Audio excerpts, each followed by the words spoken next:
This is the story of Umar ibn al-Khattab. He became one of the strongest defenders of Islam. But before that, he was one of the most violent enemies against the Muslims. He took it upon himself to physically abuse and attack the Muslims. And things became so bad for the Muslims that they were forced to flee. And this was something unheard of. That people should flee their own tribes, that they should flee their own people, because the Arabian society was held together by tribalism. But the Muslims were fleeing their own tribes, and they fled to go and live in Abyssinia. And when this happened, Umar really began to think about things, and he was really unhappy about it. And the more he thought about it, the more unhappy he got. Until one day he decided, I am going to kill Muhammad. I've had enough. He took his sword and he was on his way to kill the Prophet Muhammad. But on the way, he met one of the people who had become Muslims secretly. And he said to him, where are you going, Umar, with your sword drawn like that? He said, I'm on my way to kill Muhammad. So he started to think, what can I do?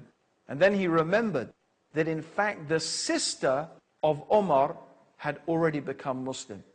He said, you know what, before you deal with Muhammad, maybe you should deal with your own family first. He said, what do you mean?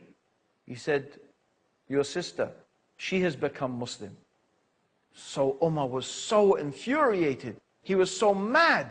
He changed direction, still with his sword drawn. He headed off to his sister's house. He arrived. And when he got to the door, he heard a noise that he had not heard before. He smashed down the door, and there he found his sister and her husband reading something. She jumped up, and he hit his sister, and she fell on the floor and started to bleed. The sister of Umar said, okay, I have become Muslim.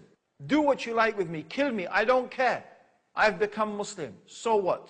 And when Umar saw his sister lying there, bleeding and so vigorous and defending herself and not even afraid to die, he calmed down.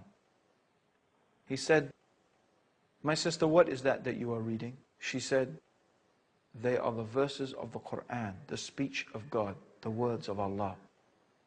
He said, let me see it. She said, no, not until you wash yourself first. So she made Umar wash his hands so he could not touch the paper of the Quran without washing himself.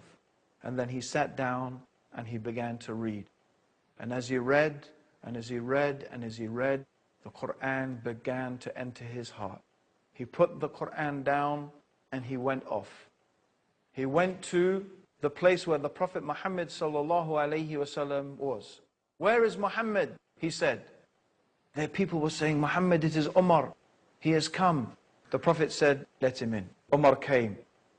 He said, O Muhammad, I testify and bear witness that there is nothing worthy of worship except the one God, Allah, and I bear witness that Muhammad is the messenger of Allah.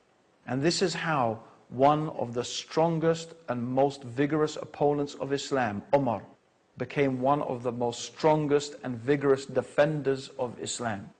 And he is famous until today for his justice and for his piety and for his standing up for the truth. It's another story of another person who embraced Islam just from hearing the beautiful words of the Quran. How much more do you need in order to be convinced that Islam is the truth? You need to hear more stuff? Well, there is more. Join us in our next episode for more amazing evidences of the divine origin of the Quran and for the proof that Islam is the truth. Until then, Assalamu alaikum wa rahmatullahi wa barakatuh.